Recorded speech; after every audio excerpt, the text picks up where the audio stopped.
Welcome to class, everyone. Okay. So, no, it's just fine. So we had Galileo discover the moons orbiting Jupiter, which was important because it showed that it wasn't correct that everything was going just around the Earth. Found the sunspots on the sun, indicating that the sun wasn't perfect. What else did he discover? Phases of Venus. Okay, phases of Venus. That Venus goes through a complete set of phases. If Venus was on this epicycle that was pinned on the line going from the Earth to the sun, so its elongation never gets beyond 28 degrees, then it couldn't go through a full set of phases because you would never have Venus on the opposite side of the Earth from the sun. What do we call that when it's on the opposite side from the sun? The clue is in the words I just said. Opposition. For opposite sides, it's opposition. Same side is conjunction. And then is when you have the superior conjunction, when it's on the same side but beyond the sun, inferior it's on the same side of the cluster. Okay, so all of these things led Galileo to say, yes, we do not have everything going around the Earth. Everything's going around the sun. Now, I have to go through this because I find it interesting. Okay, does this make any difference to astronomy today? No. But it's interesting. We've got to go with interesting. So, most everyone knows that Galileo faced the wrath of the Vatican for his beliefs. But what they don't know is the actual why of it. Here are some simple facts. Galileo was buddies with this cardinal. And then that cardinal became the Pope.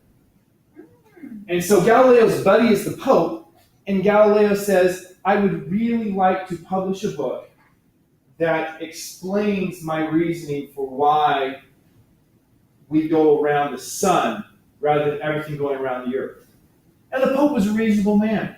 The Pope said, sure, you can do that. Just make sure you're not indoctrinating. I want you to give this explanation and the explanation that would explain how these same observations are possible if the the sun is going around the Earth. So Galileo's, okay, I can do that. So Galileo writes his book. It's published. It has the papal signature. It is approved by the Vatican.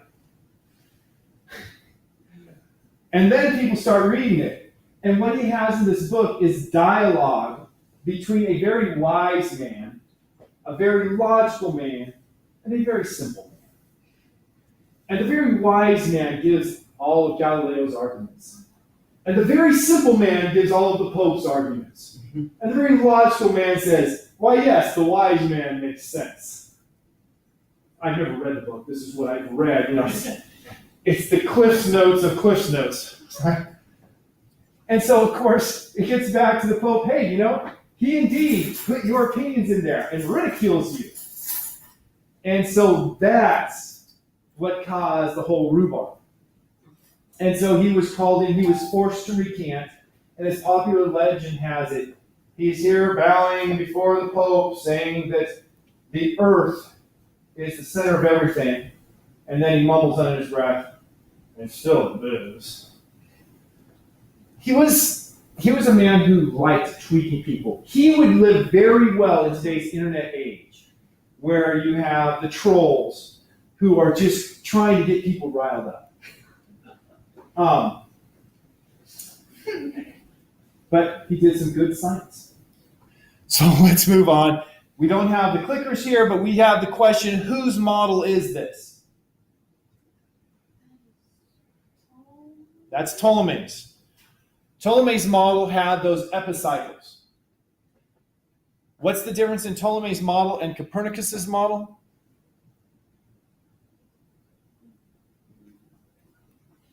It's a big difference. It's not a subtle difference.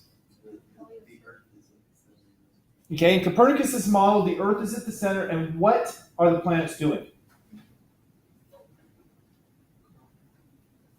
Going around, but we need more specifics.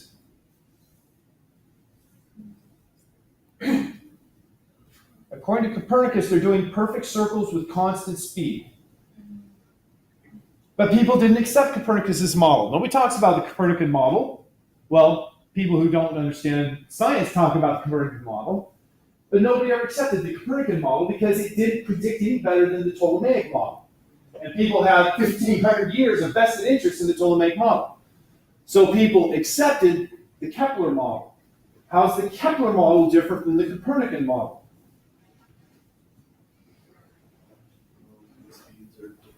Okay, the speeds vary. We saw from Kepler's second law that when a planet is orbiting the sun, it's going to go faster when it's closer to the sun, slower when it's farther away. And not perfect circles. And not perfect circles. I just said closer and farther. That means it's not perfect circles. So those are two fundamental differences that made Kepler's give spot-on predictions. Galileo, he doesn't have his own model, right? He espoused, I think he espoused the Kepler model. Tycho had his own convoluted, crazy model that I don't understand. Oh, wasn't different shapes around it? No, that was Aristotle and then modified by Ptolemy. Okay. Tycho was trying to modify that to make it even more complicated. I think it's very interesting to look at this historical view, to look at a timeline and see when all these things were happening. So obviously we don't have Ptolemy here, but you can see that Copernicus, oh, come on. Who thinks I'll ever be able to write tonight? And remember, we are in the class where nothing works.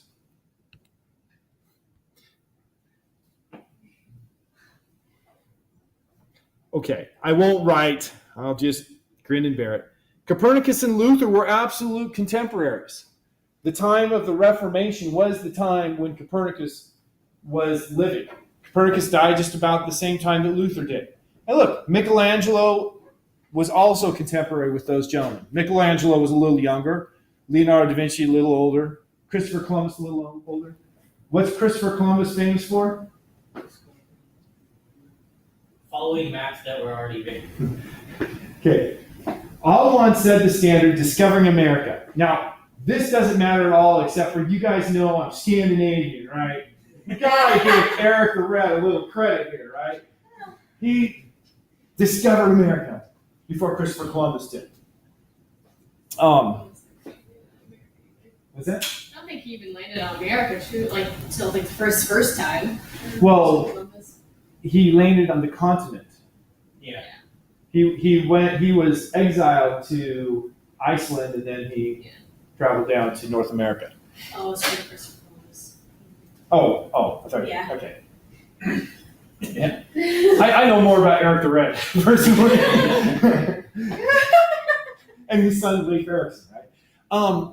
Okay, so we've got that timeline there. And then the same year that, well, I went ahead. Tycho Brahe is there after Copernicus, and he overlaps a fair amount with Galileo. Kepler and Galileo were once again very contemporary. Kepler was a little younger than Galileo, but died a little earlier than Galileo did.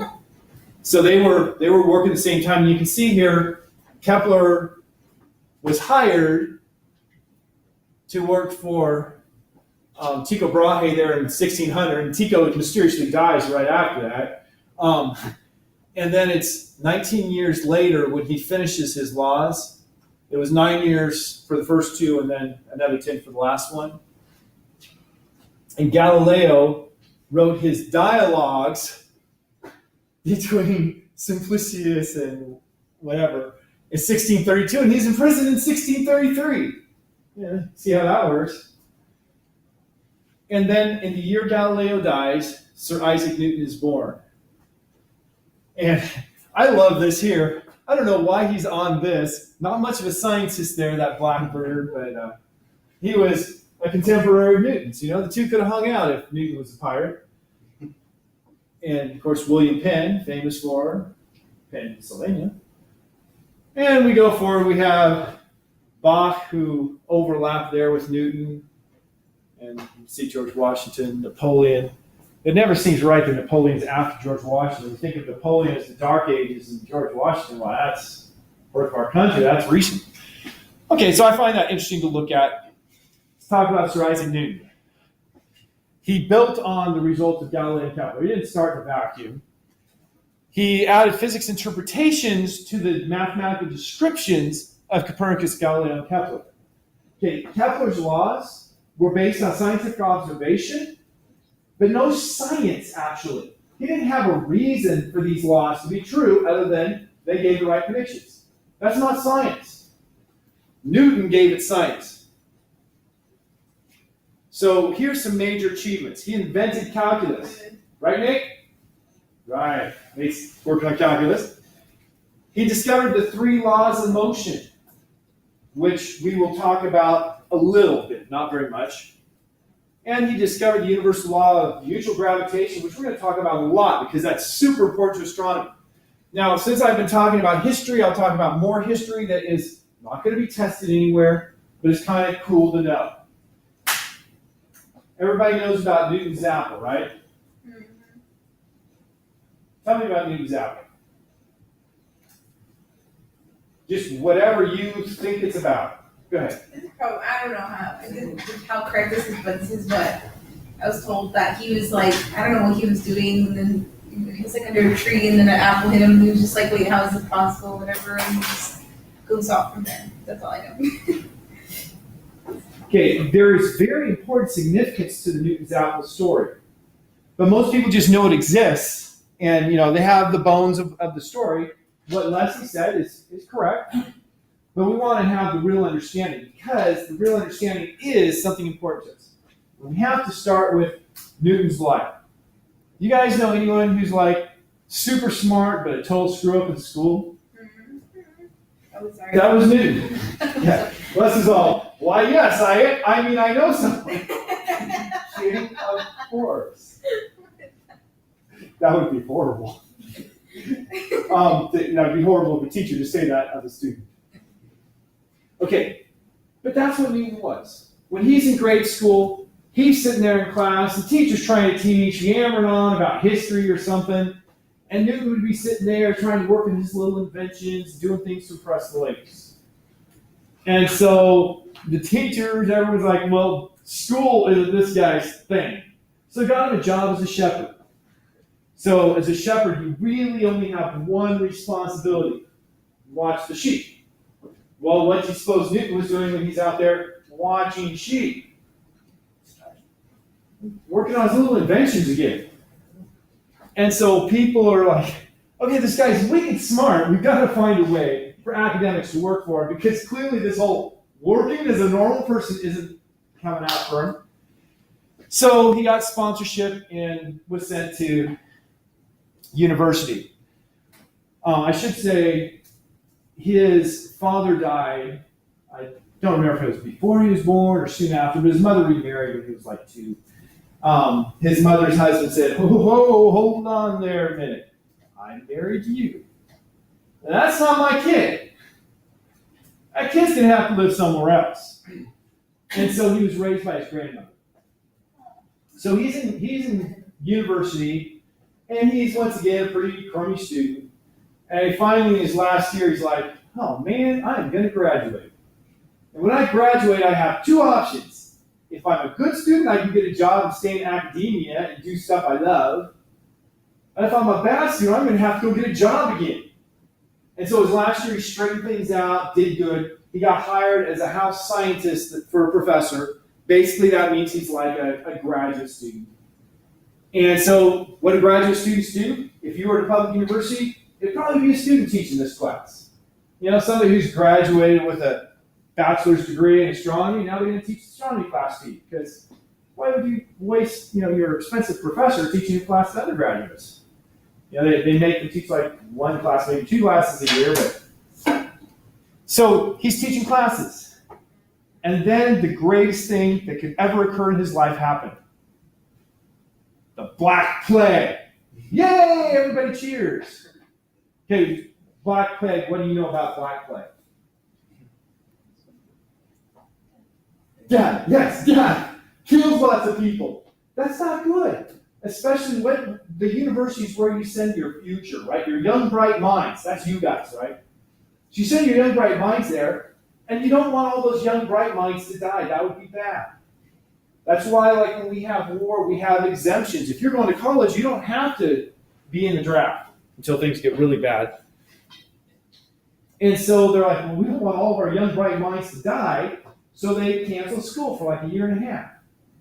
And of course, if I was Newton, I would have been, sweet Mother Mary, I'm in Huntington Beach. Or now that we own the house down there in South Park, I just like to say South Park. It's in Park County, it's South Park, so South Park School District. I'd go there, right? Newton's like, woohoo! Physics, here I come. So he goes back to his grandma's house and does nothing but physics for a year and a half. Virtually every important thing that Newton discovered, he discovered during that year and a half when there was no school. He could do nothing but physics. And so during that time, he came up with his 3 laws of motion, basically saying that things will stay at constant velocity unless something pushes or pulls on them. And then equations to tell you how the acceleration relates to that push or pull. And if object A pushes on object B and object B pushes on, for every action, there's equal opposite reaction. He came up with those 3 laws, and then he's trying to work with them. And he realized, wow, there is no math that will really allow me to use these equations correctly. And so he invented a math, calculus, so he could work with his laws effectively. And then there's a nice story about who really invented calculus, him or the person he taught how to use it and published first. And then he discovered the universal law of gravitation. So all of those things, plus his work in optics, he did when there was no school.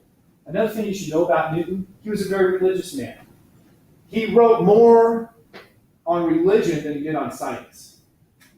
He was also a politician, a very non-renowned one. As far as I know, he was on record as speaking once while he was a politician. Once. So when he stands up to speak, everyone's like, whoa, what's the great man going to say? And he asked if they could close the window because it was a bit chilly. Great politician. Anyway, let's talk about gravitation.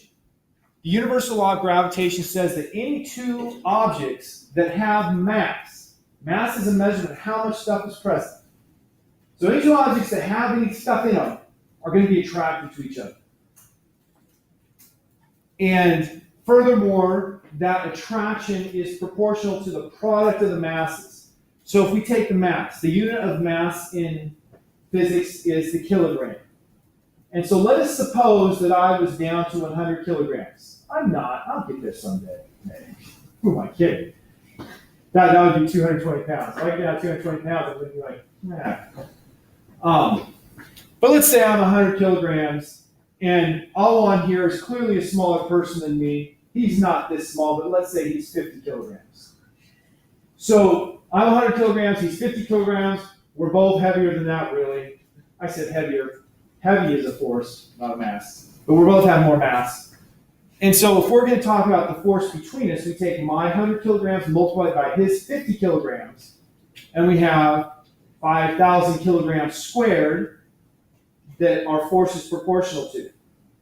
And then it's divided by the separation squared. So right now we're about 3 meters away. So we take that 3 meters and square it, that's 9 meters squared. So we have our 5,000 kilograms squared divided by 9 meters squared. And then we multiply by a constant, which I can't write up here because, of course, it'll screw everything up. But, and that gives you the force. Now, I just moved a lot closer to O1. So now we're about 1.5 meters apart. I cut the distance in half. What's happened to the force? It's increased because we're closer. And since I cut it in half, it's going to be 4 times stronger because 2 squared is 4, and it's inversely proportional, so that moves it onto the top. So there's a 4 times stronger gravitational force. Now, do you feel yourself being pulled to me? I don't feel myself being pulled to him either. The reason is that constant, G, is a really small number. So we just don't feel the force. I can get as close to you as I want. We're not going to feel the attraction. It's there, but you're not going to feel it. Each one of us is being attracted to everything else in the room, right? Your computer, I'm attracted to your computer. It's not sliding because it's not a big enough force. But that's what the universal law of gravitation says. Now, gravitation has some significant effects. For instance, if I do this, I come back down because of that gravitational force. I'm pretty far from the center of the Earth. But the mass of the Earth is really, really big. It's like 10 to the 24th, on order of 10 to the 24th kilograms. And so you take my mass, about 100 kilograms, multiply that 10 to the 24th kilograms, that's a really big number. The distance from me to the center of the Earth is on the order of 10 to the 6th meters. So you square that and you're on the order of 10 to the 12th. Well, 10 to the 20, take mine, it's going to be 10 to the 26, you multiply my mass by the Earth's. 10 to the 26 divided by about 10 to the 12th, well, that's still 10 to the 14th. And so you have a really big number there. That's why the acceleration of gravity we feel pulled down to the ground. So our weight is the result of this gravitational force because of the very big mass of the Earth. What else has a big mass besides the Earth? The sun, the moon. I don't know which ones you guys said, but I thought I heard both. The sun and the moon have big masses. And so the gravitational forces between things like the Earth and the sun, the Earth and the moon, those are also going to be big forces that make a difference. So back to Newton's apple. Newton was contemplating this idea of forces, and forces are causing accelerations. And the story goes that an apple fell and hit him on the head. And he was like, wait a minute. That apple was up there in the sky. It came off of the branch, nothing was touching it, and it fell down. Something had to pull it down. Gravity had to act at a distance. That was the big aha. That gravity acts at a distance. Before that, people thought the only way I can put a force on Alwan is if I come up and touch it. And here he said, wait, no. Gravity makes a force at a distance. And then he said, well, what about the moon? The moon's up there. Gravity should act on the moon too. And so the moon should be like that apple and fall down. But the moon doesn't fall down. In fact, we now know the moon is going away from us. And so then he's thinking, well, why is the moon not falling down? And he comes to this realization. Unlike what they would have you believe, the Earth is round. And so if you have a ball and it rolls off the table, if it comes off slowly, it falls close to the table. Stupid ball. I hate bending over. I'm too old for that. Yeah. An old man out. There we go. So the ball comes off slow, it hardly moves off the end table. But if it goes off fast, it falls way over there. And since the Earth is a ball, if the ball goes fast enough, it could curve at a rate that's equal to the rate the Earth is curving. So that it's constantly falling toward the Earth but never getting closer, because if it went straight, it'd be getting farther from the Earth. Right? Because the Earth is curving away, so it's bye, bye, bye. And so the moon is constantly falling toward the Earth but never getting closer. The gravity's just changing its direction in the end. If there wasn't gravity, it would go in a straight line. So all this stuff Newton came up with during that year and a half when there was no school because of the Black Plague. So there's the actual equation for the force of gravity. That constant g multiplied by the two masses, in my example is the mass of me and the mass of Alwan, could be the mass of the Earth and the mass of the Sun. And then r is the separation of the centers of the two objects. And notice it's over radius squared. Now I have to mention just some more physics things. Centripetal force is the name, well, centripetal means toward the center. If something is going to go in a circle, it has a constantly changing direction for its velocity. Velocity is speed with direction, right? Three of you? So a constantly changing velocity means an acceleration, which means a force according to Newton's second law. And so the force necessary to make something go in a circle is called the centripetal force, the force to the center to make it go in a circle. And that equation for the centripetal force is mass times the speed squared, v is the speed here, divided by d, which is the radius of the circle. That's the centripetal force. So Newton says, hey, I have the force of gravity should be the only thing acting on, let's say, the Earth going around the sun. And so we have that force of gravity on the Earth. The Earth appears to be doing pretty much a circular orbit, so it should have a force of mv squared over d. So let's just say, now d are the same thing in these equations. So mv squared over r is equal to g mass 1 mass 2 over r squared. That has to be a true equation if Newton's second law is correct and his universal law of gravitation is correct. So he combines those two. So you can see here, the force of gravity is g. This plus sign means the Earth. So that's the mass of the Earth. The circle with a dot in it means the sun. So that's the mass of the sun. And then over the separation between the Earth and the sun squared. That's the equation for the gravitational force. He said that must be equal to mv squared over r. And from that, he gets a relationship where he can solve for the mass, and in this case, it's the mass of the sun, as a function of the Earth's radius and its speed, and that constant g. Now, what's important about this? This equation, if you take the fact that the speed is going to be the circumference divided by the period, because the period is the time it takes to do one circle, the circumference is the distance to do one circle. You can replace that v with 2 pi r divided by the period,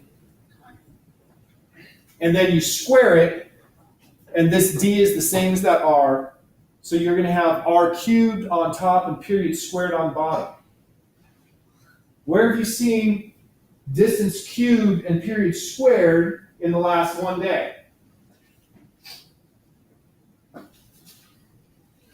That was Kepler's second law. He had period squared in years was equal to the semi-major axis, or the radius if it was a circle orbit cubed. So this equation is Kepler's second law, except for now it's based on science. And it's based on the mass of the sun, which is why that law only works if it's orbiting the sun. If it's orbiting something else, you're going to have a different relationship because you have a different mass that it's orbiting. So what Newton was able to do is give a scientific reason for Kepler's laws. So that's really important. Hence I spent, 15 minutes on it. In a general sense, there is one flaw with what I showed you. Well, two flaws. One is that the separation is not constant, right? The elliptical orbits. And so that's why it's changed here to an A, because the A is the semi-major axis. You use the calculus, it comes out.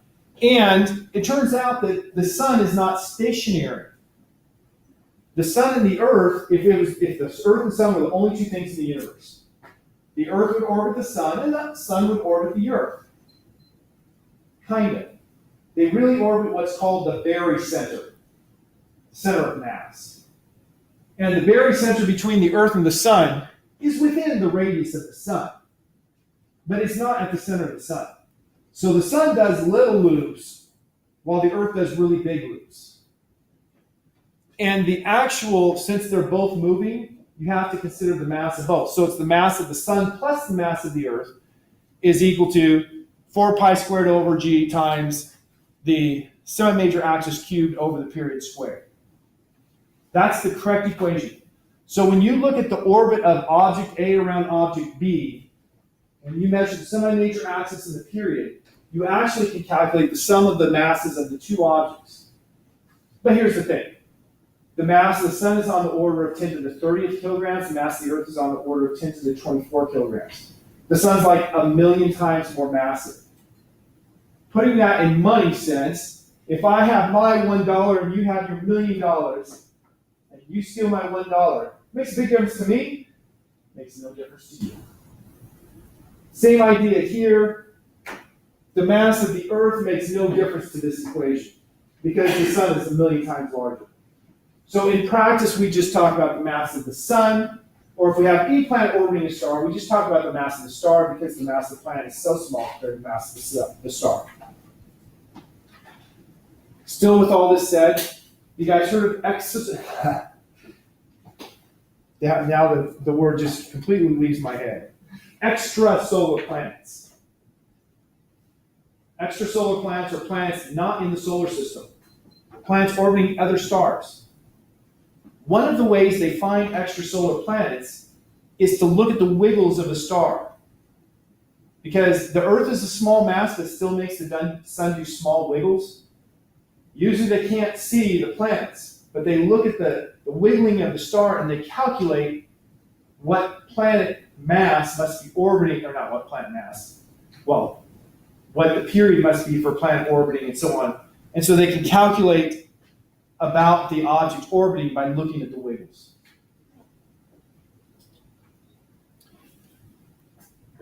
This picture actually goes with my rolling the ball off the table. If you roll it off slow, it hits. Roll off faster, it hits farther away. Roll it off fast enough. If you roll it off fast enough, you can completely escape. So we have two speeds here that are easy to calculate. The circular velocity. That's the speed something has to have. I know I said velocity, but it's a speed. It's the speed something has to do a circular orbit around an object. And the circular speed is square root of g, that constant from the universal gravitation, times the mass of the thing that is being orbited. Not the mass of the orbiter, but the mass of the thing that's being orbited. So if we're talking about something going around the Earth like a satellite, that m is the mass of the Earth. And then r is the distance from the center of the objects, so from the center of the Earth to the center of the satellite. So that's the circular velocity there. Here we have the escape velocity, how fast it has to go if it's going to break away. And what you notice is they're the same equation except for there's a 2 inside the square root here. So if you have something that's doing a circular orbit and you increase its speed by 41%, it's gone. Because square root 2 is 409 or something like that. Rounds to 1.41. So those are two important equations. We talk about things like the moon. The moon does not have an atmosphere. Why doesn't it have an atmosphere? Because its mass is low enough that the escape velocity for gases is lower than the average speed a gas molecule would have in the atmosphere of the moon. And so any gas that is there on the moon is going fast enough that it can escape. On Earth, the escape velocity for here where we are is about 11.2 kilometers per second. The average velocity for oxygen is well below that. The average velocity for hydrogen is above that. So the Earth can't hold on to hydrogen. Hydrogen gas escapes. Helium gas also escapes. So the Earth can't hold on to those two, but it can hold on to things like oxygen and nitrogen, which is what the air is we breathe. Question? So, what you're saying, the Earth orbits the sun, obviously, and that the Earth has a pull on the sun. Yes. Even if it's a little bit. So what? Well, it's exactly the same as the sun's pull on the Earth. But since the sun's a million times more massive, it doesn't react nearly as much. So what is the sun orbiting? Well, the sun, because it's more than just the Earth and the sun is doing stuff like this because it's responding to all of the planets pulling on it. So it's not doing a nice smooth thing. It's doing this kind of thing because it's getting pulled by all the different planets. And of course, something like Jupiter is going to have a much bigger effect on the sun because it's so much more massive than the Earth. Okay, I've talked about this way too much. This is just pictures to illustrate what we're talking about. You see, did I talk about, nope, it was in general physics. When I talked about the launch of a space shuttle. The space shuttle launches, it goes up, and then they tip it over like this and goes like this, spinning with the Earth so it picks up speed of the Earth's atmosphere so that it's closer to escape velocity. As it goes faster, it moves out, and everything we've been talking about here is how it works. geosynchronous satellite. How many people have a dish or DirecTV system at their house? Absolutely. Okay, one. One of the things about the satellite system with your DirecTV or dish is you have a satellite dish out there, and you have to aim it very carefully, and then you leave it fixed. What's the satellite dish aiming at? A satellite. Duh, why'd you call it satellite dish? Okay, so it's aiming at a satellite. Well, the satellite is up there going around the Earth. How can you have your dish aiming at one place if you're aiming at something that's orbiting around the Earth?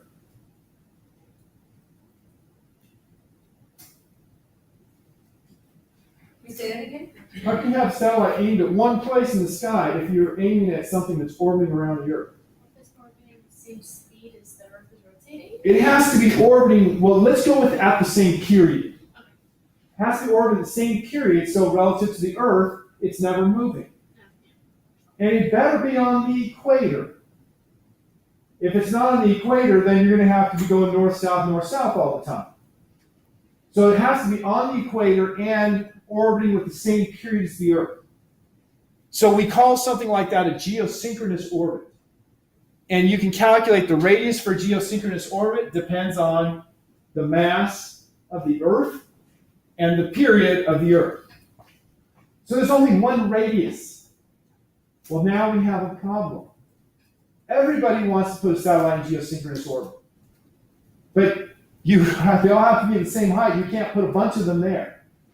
And so the international groups very carefully regulate slots on that geosynchronous orbit. And you have to pay good money to get a slot and put your satellite there. And so we have satellites filling up these geosynchronous orbits. Then we have things like Sirius Radio. Sirius Radio said, well, this is out of hand. We can't afford to get a slot in the geosynchronous orbit, so we can't have a satellite here that everybody's aiming at like DirecTV. So what do? Well, they're using they're a little different, and they use very eccentric orbits. What does eccentric mean?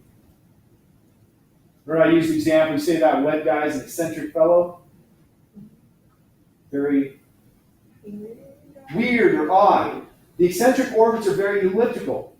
And so they have their satellites doing eccentric orbits where they spend most of their time high in the sky over North America, and then they dive in and they quickly go around and come up again. And they have 3 of them doing this so that you always have at least one of them that's going to be visible in the sky over North America.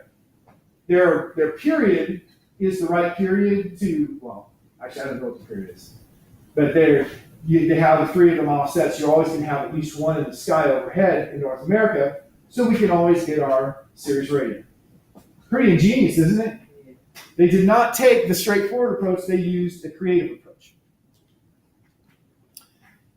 A few more things.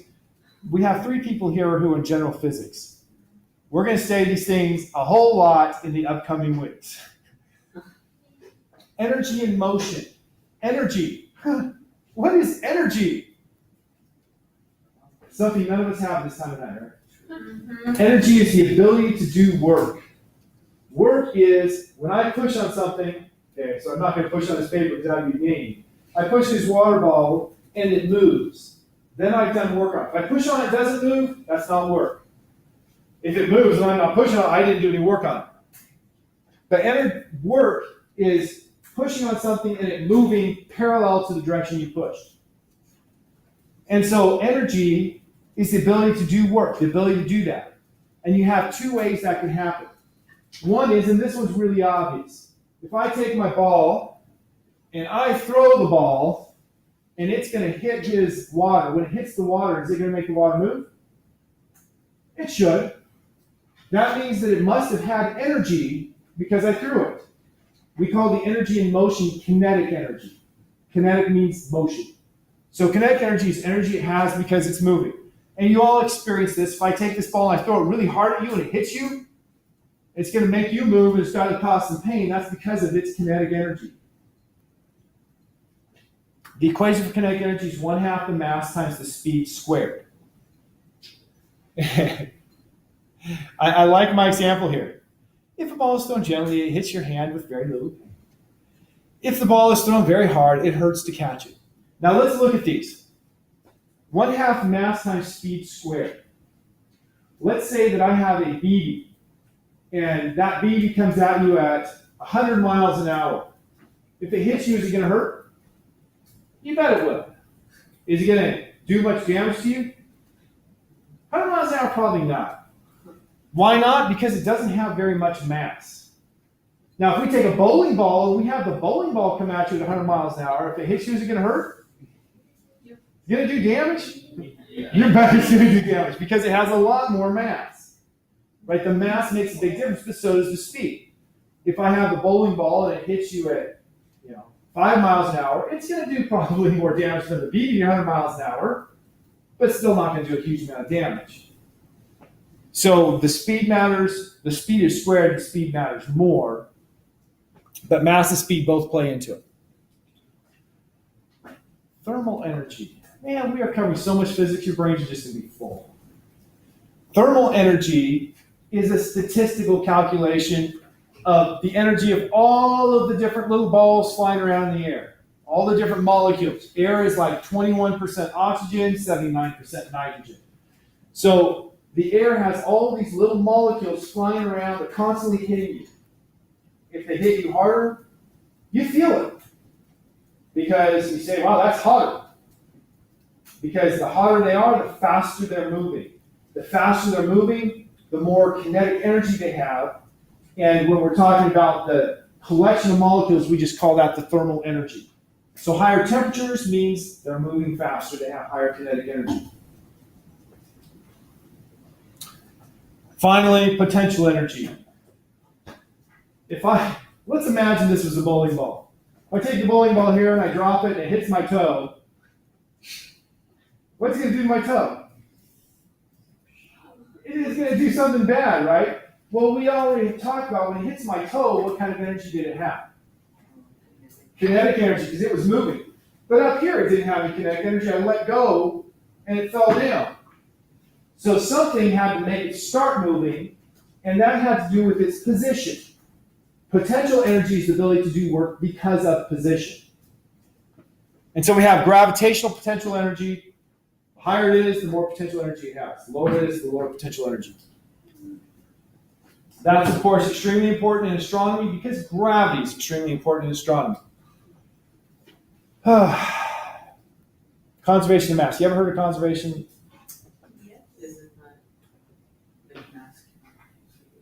Okay. Conservation in physics means it cannot be changed. Conservation of mass means mass cannot change. People used to believe that was true. Now we know it's not true. If that was true, the sun would not shine. According to Einstein, mass is a form of potential energy. And the sun is converting mass into the light energy and the heat that it gives off. And so the mass of the sun is continually dropping because it's converting its mass into energy that leaves. So mass is not conserved. Angular momentum is. Thank goodness we're about to the end of the lecture. So mass is not conserved? Mass is not conserved. Energy is conserved, but mass is not. Sweet. So the law of conservation of energy, is that just, it's false then? No, the law of conservation of energy is true. Oh. The conservation of mass is false. The law of conservation of mass is false. That's correct. Okay, sorry, I grew up hearing that it was true. That's Yeah, well, like I said, people used to believe it was true. Chemistry, we still learn the law of conservation of mass, so it's kind of. Well, fortunately, you're not doing any new radioactive decay things. If you're doing radioactive decay, then you have mass is not conserved. And in fact, if you want to get really, really technical, masses need to be conserved in chemical interactions, but the changes are so minute that they're not measurable. Okay, that makes more sense. Okay. So for a general chemistry level, they just still pretend that mass is conserved.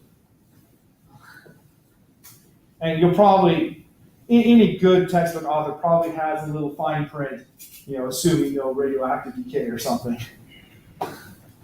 Angular momentum. Momentum is mass times velocity. If I'm walking slowly, I've got a little momentum. If I walk faster, I have more. And it's going to take a force to change that momentum. Something that pushes or pulls. Angular momentum is just a rotation equivalent. When I have something rotating in a circle, it'll just keep rotating. So I want you to close to me. Come out here. No, let's take a chair. Just roll on out on your chair. I need you on the chair. Okay, so now you keep your feet from touching anything, right? So not on that rail. Just lift them out in the air. Okay, so I'm going to spin him around, and he just keeps on spinning around the circle. Why? Because he has angular momentum, rotational momentum, and it's staying constant. Now, if you put your hands out, what happens to his feet? Bring him back in. Okay, he's not going very fast, but it speeds up a little. We can make this happen better. I have these masses. Now, these masses are not here anymore. You're in luck because they're really heavy. I'll give you these ones that aren't so heavy. I usually have 5 kilogram masses. That's like 12 pounds, which isn't that bad for the first 30 seconds. Okay, so keep your feet from being on those pegs. You can bring them in, just don't have them on the pegs. So I spin them around, put them out, slow down, bring them in. You can see he changes speed, right? Why? You cannot do that when you're coasting in a car. You can't like put your hands out so you have to bring it and speed up. Yeah. Isn't it true, like, if you have enough of the weight in that, you can keep like, versus how much is in the middle, you can keep a perpetual motion going? You can never have perpetual motion. It's always going to slow down. You're going to lose energy. You can. Now, you can, just like when you're in a swing, in a swing you can pump and keep yourself going, because then you're putting energy in. And so you could use these in the right way to pump as well. I don't know how, but I'm sure you could. So this is also an important thing in astronomy. Angular momentum is the mass times the speed times the radius. And so when you have these masses in his hand, he's going around a circle. When he puts them out, the radius is bigger.